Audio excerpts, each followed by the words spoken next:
Não é esse o filho do carpinteiro? Não se chama sua mãe Maria e os seus irmãos Tiago, José, Simão e Judas? Não vivem entre nós todas as suas irmãs? De onde vem, pois, tudo isso? E a palavra vai dizer mais: e escandalizaram-se dele. Jesus, porém, disse: não há profeta sem honra senão na sua terra e na sua casa. E não fez ali muitos milagres por causa da incredulidade deles. Diga amém? Diga glória a Deus. Aplauda o nosso Deus bem forte em nome de Jesus, bem forte, irmãos, porque Ele é digno de receber toda a nossa oração e todo o nosso louvor. Amém? Glória a Deus, irmãos. Há algo nessa palavra que ela chama muito a nossa atenção nessa noite. Amém? A palavra de Deus está dizendo que Jesus, Ele ensinava na sinagoga. E o que chama a atenção nessa palavra é sobre as pessoas que ouviam Jesus ensinar. A palavra de Deus vai dizer que essas pessoas, elas ficaram maravilhadas. Elas ficaram encantadas com tanta sabedoria com que Jesus ensinava ali naquele tempo. Mas algo que chama a nossa atenção também é que a palavra vai dizer que Jesus, Ele não pôde fazer muitos milagres, porque começou a haver questionamentos, começou a gerar dúvidas no meio daquele povo, e diziam mas não é esse o filho do carpinteiro? Não se chama a tua mãe Maria e as tuas irmãs, os teus irmãos não vivem entre nós? E a palavra vai dizer que Jesus não pôde fazer ali muitos milagres. Irmãos, o que eu entendo com isso? O quanto Jesus, Ele quer nos abençoar. O quanto que o desejo de Deus é mudar a nossa vida. O quanto que Deus, Ele deseja que a nossa família esteja unida, que haja saúde, que haja paz, que haja amor, que haja união, que haja compreensão. Jesus, Ele chega ao ponto de dizer assim: olha, não há profeta sem honra como na tua casa, na tua própria terra. Ou seja, as pessoas começaram a duvidar, a incredulidade começou a tomar conta do coração daquelas pessoas. E eu quero dizer para você que a todo momento Jesus tem estado no nosso meio. Jesus, Ele tem estado presente na nossa vida. Se estamos trabalhando, Jesus está conosco. Se estamos na nossa casa, Jesus está conosco. Se nós estamos aqui hoje, Jesus está aqui presente no nosso meio. Mas então, se Jesus está comigo em todos os momentos, por onde eu ando, no meu trabalho, na minha casa, no meu dia a dia, e Jesus está aqui nessa noite, por que a minha vida não muda? Por que eu não sou curado? Por que algo não acontece de maravilhoso na minha vida? Porque, irmãos, às vezes nós temos deixado o nosso coração se encher de dúvida. Nós temos duvidado do poder de Deus. Nós temos às vezes duvidado da capacidade de Deus. Eu quero dizer para você que para Deus não há impossível, que tudo é possível àquele que crê em Cristo Jesus. Se você crê realmente de todo o coração, Deus é poderoso para mudar a tua vida. Deus é poderoso para alcançar a tua casa e a tua família. Deus é poderoso para mudar a tua vida. O que eu quero dizer é que Jesus, Ele estava naquele lugar para realizar milagres. Ele foi e voltou à tua terra para mudar vidas. Eu quero crer que Ele voltou naquela terra para restaurar famílias, para curar enfermos, para mudar a história de pessoas que estavam precisando de um socorro, de um milagre. Mas aquelas pessoas decidiram virar as costas, decidiram criticar Jesus. E quantas pessoas às vezes estão na obra, estão na igreja, mas decidem no teu coração somente criticar. Essas pessoas começaram a criticar criticar, começaram a tentar o quê? Inferiorizar Jesus, diminuir Jesus, dizendo, mas não é esse o filho do carpinteiro. Não importa se é filho de carpinteiro ou de empresário, o que importa é que ele é Deus, vai ser Deus, e é o nosso Deus para mudar a nossa história, no nome de Jesus. Aleluia. E diz que ele não pôde fazer muitos milagres. Mas aí a gente para e pensa, o porquê será então que essas pessoas deixaram a incredulidade, a dúvida tomar no coração? Às vezes, irmãos, às vezes há uma explicação para isso.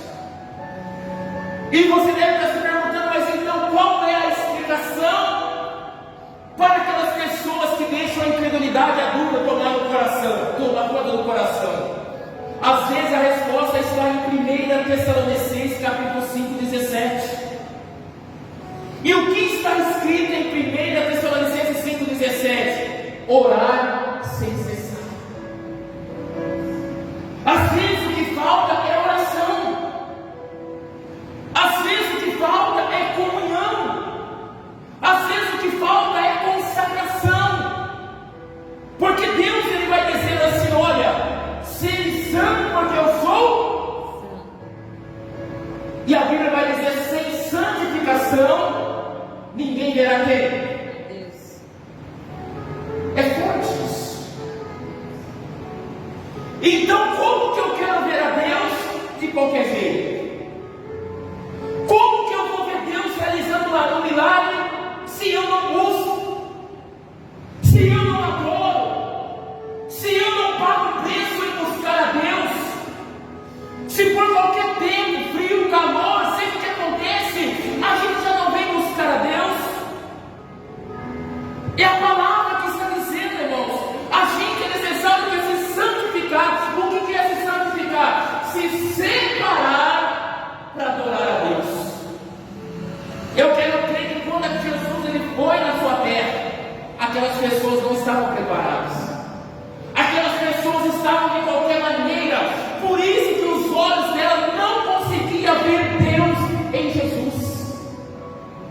Eles escolheram às vezes, que não é defeito, entendo o que eu quero dizer, não é defeito, mas eles queriam, às vezes, eles preferiam olhar para a situação, olhar para a circunstância, olhar para o filho do carpinteiro e esqueceram de Deus. Às vezes eles esquecem, como eu disse na oração, de ver o que Deus já fez. Porque se não fosse Deus, nós não estaríamos o quê? Aqui. O que éramos e o que somos hoje. Se somos o que somos hoje, porque Deus, Jesus, nos deu uma oportunidade. Quem está entendendo, diga amém. Eles esqueceram de ver isso. Que se eles estavam vivos, se eles estavam tendo a oportunidade de ver Jesus ministrar, era graças ao próprio Jesus. Se estamos aqui ouvindo a palavra, é graças a quem? Jesus. Irmãos, quantas pessoas Jesus tem feito maravilhas? Quantas pessoas Jesus abriu a porta no momento de desespero, aonde até mesmo faltava alimento na tua mesa? Jesus foi lá e mudou a história. Jesus enviou alguém para dar um socorro. Quantas pessoas com dor, enfermas, Deus usou alguém para orar e aquelas pessoas foram curadas?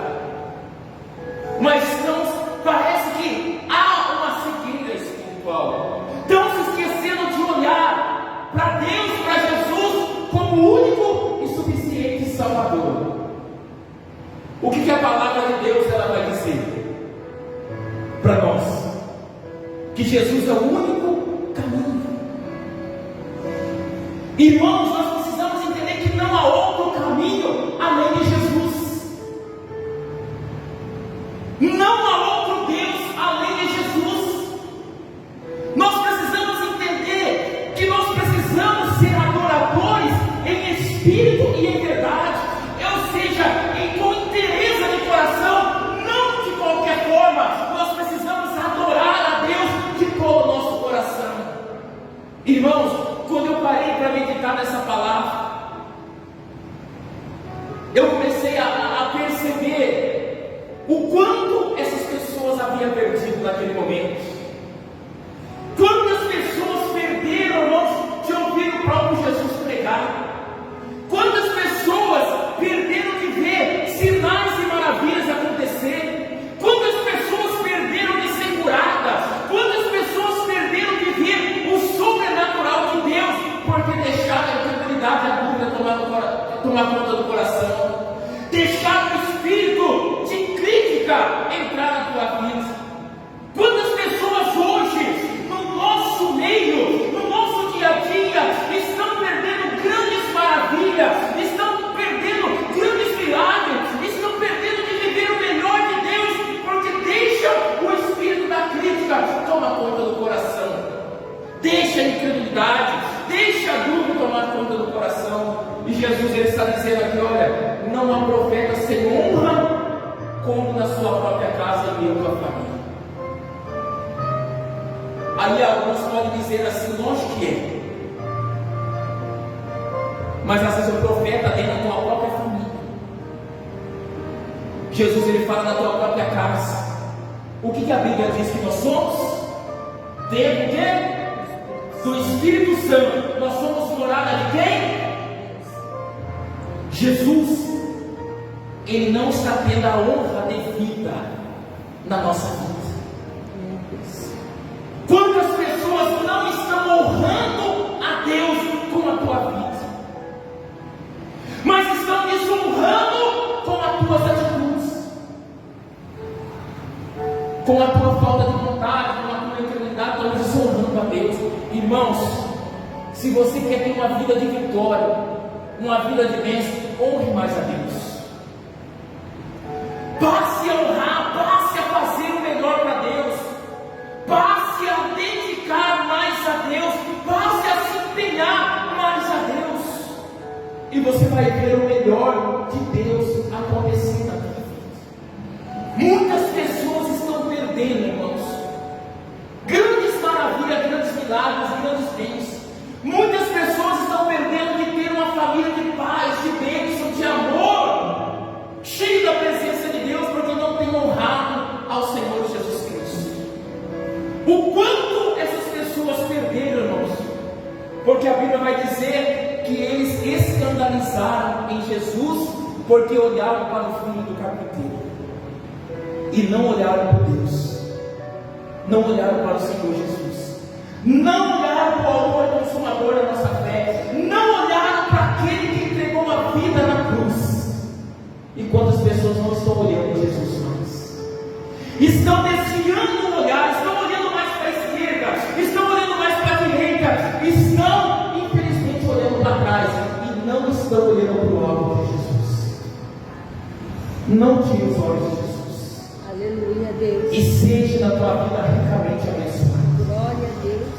Tenha uma família de paz, de bênção, de amor e principalmente cheio da presença de Deus. Irmãos, de todo o teu coração, honre mais a Deus, se dedique mais a Deus, se entregue mais a Deus e creia que tudo mais Deus vai fazer na tua vida. Amém? Glória a Deus. Aplauda bem forte ao nosso Deus, bem forte, que ele receber toda adoração e todo louvor em nome de